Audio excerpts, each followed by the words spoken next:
اعلیٰ حضرت امام اہل سنت امام احمد رضا خان فاضل بریلوی رضی اللہ تعالیٰ عنہ پر وہابی دیوبندی تبلیغی جماعت کے ایک مولوی صاحب نے بڑا ہی بچکانہ اعتراض کیا ہے، اور وہ اعتراض کسی مدرسے میں پڑھے ہوئے شخص سے بہت بعید ہے۔ حالانکہ اردو ادب سے تھوڑا بہت بھی شغف اور تعلق رکھنے والا اس اعتراض کا جواب بآسانی سمجھ سکتا ہے، اور اس کے دماغ میں وہ اعتراض آنا بھی نہیں چاہیے۔ پہلے آپ سنیں کہ ان کا اعتراض کیا ہے۔ یہ اس لیے میں پوچھنا چاہ رہا ہوں کیونکہ آپ نے تمام صحابہ رضوان اللہ علیہم اجمعین جتنے بھی صحابہ گزرے ہیں، چاہے وہ ابو بکر، عمر، عثمان و علی، ابو ہریرہ، سعد، سعید، طلحہ، زبیر، اور جتنے بھی صحابہ آپ کو جن کے نام یاد آ رہے ہیں یا نہیں یاد آ رہے ہیں، آپ نے ان کے ساتھ ہمیشہ حضرت ابو بکر، حضرت عمر، حضرت عثمان، حضرت علی، حضرت سعد بن ابی وقاص، حضرت عبادہ یہ سنا ہوگا، لیکن حضرت سے اوپر کا لفظ یعنی اعلیٰ حضرت، حضرت اور پھر اعلیٰ حضرت، یعنی یہ اس بات کو درشا رہا ہے، یہ اس بات کو بتا رہا ہے کہ مولانا احمد رضا خان صاحب وہ اعلیٰ حضرت تھے، یعنی ان تمام لوگوں سے بھی بڑے تھے۔ آپ نے سنا کہ یہ وہابی دیوبندی تبلیغی جماعت کے مولوی صاحب کیا کہہ رہے ہیں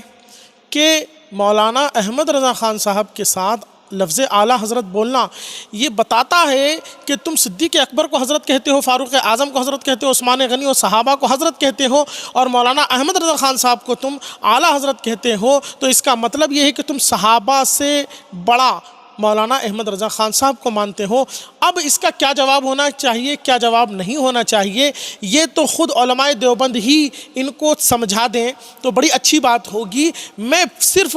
حوالے کے لیے سب سے اہم کتاب دیوبندی تبلیغی جماعت کی مائع ناز کتاب، یہ کتاب ہے فضائل اعمال، اس کا فضائل ذکر صفحہ نمبر 35، اس پر لکھا ہے کہ مولانا محب الدین صاحب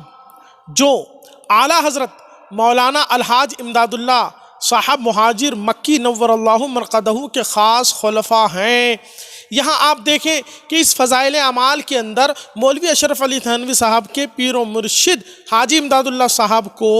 اعلیٰ حضرت لکھا ہے۔ اس کا مطلب کیا ہوا کہ جو قاعدہ، جو اصول یہ تبلیغی مولوی صاحب نے بیان کیا ہے، اس کے مطابق تبلیغی جماعت کے لوگ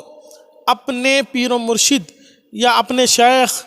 مولوی اشرف علی تھانوی صاحب کے شیخ کو تمام صحابہ سے افضل مانتے ہیں۔ یہ ہوا ایک حوالہ۔ دوسرا حوالہ یہ کتاب تذکرۃ الرشید ہے، اس کتاب کا صفحہ نمبر 42، اس صفحہ نمبر 42 پر صرف اس ایک صفحے پر حاجی امداد اللہ صاحب کو 8 مقام پر اعلیٰ حضرت لکھا ہے، اور اس پوری کتاب میں اگر آپ دیکھیں گے تو آپ کو 100 سے زیادہ مرتبہ مل جائے گا کہ مولوی اشرف علی تھانوی صاحب کے پیر و مرشد حاجی امداد اللہ صاحب کے نام کے ساتھ لفظ اعلیٰ حضرت لکھا ہے۔ تو اب سوال ہمارا یہ ہے کہ کیا پوری تبلیغی جماعت دیوبندی جماعت حاجی امداد اللہ صاحب کو تمام صحابہ سے افضل مانتے ہیں؟ اگر واقعی ایسا ہے تو آپ کھلے لفظوں میں اپنے عقیدے کا اظہار ایک صاحب نے تو کر دیا ہے، پوری جماعت بھی کر دے تاکہ لوگ جان لیں کہ ان کا چہرہ کیا ہے اور دل میں کیا ہے۔ اسی لیے علماء اہل سنت کہتے ہیں کہ وہابی بولتے ہیں مگر سمجھتے نہیں ہیں۔